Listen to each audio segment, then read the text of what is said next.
In today's video, I'm going to teach you how to create a case auto response rule in Salesforce. This step-by-step guide will walk you through the process with ease, ensuring that you can set up these automated responses efficiently and confidently. Let's dive right in. First, we'll navigate to the necessary setup area in Salesforce. Start by locating the gear icon, which you'll find at the top right corner of your Salesforce interface. Once you click on it, a drop-down menu will appear. From there, go ahead and select Setup. This area is essentially your gateway to customizing a wide range of settings in Salesforce, allowing you to tailor the system to suit your specific needs.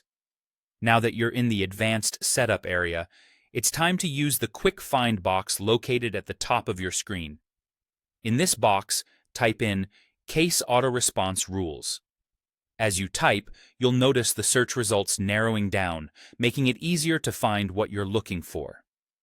Select Case Auto Response Rules from the list that appears. This will bring you to the section where you can manage and create new rules. Once you're there, it's time to create a new rule. Click on the New button to get started.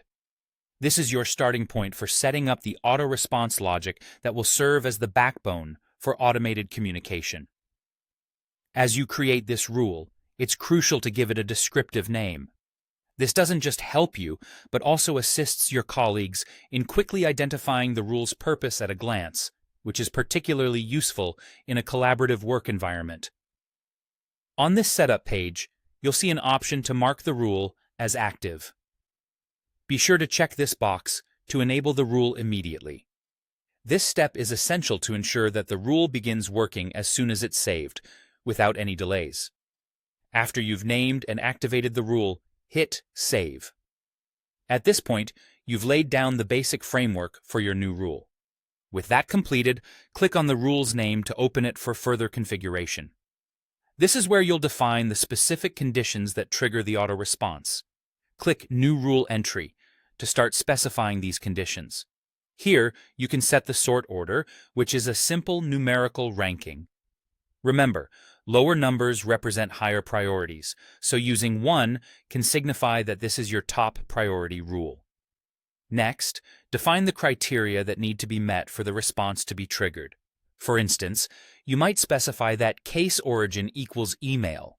This criterion ensures that the system processes only those cases coming from a specific source in a particular manner. Now you'll specify the name and address you want the auto response message to appear from. These sender details play a crucial role in maintaining clear and professional communication with your respondents. Moving forward, it's time to choose an email template. Under the Email Template section, select one that conveys all necessary information clearly and effectively to your respondents. After customizing the settings to fit your requirements, don't forget the final step: clicking Save. This action confirms all your configurations, making sure your hard work goes live. By following these steps, you'll successfully establish a seamless and efficient auto response rule in Salesforce. Your organization's communication management will become more streamlined, enabling you to focus on other important tasks. Happy automating. Happy.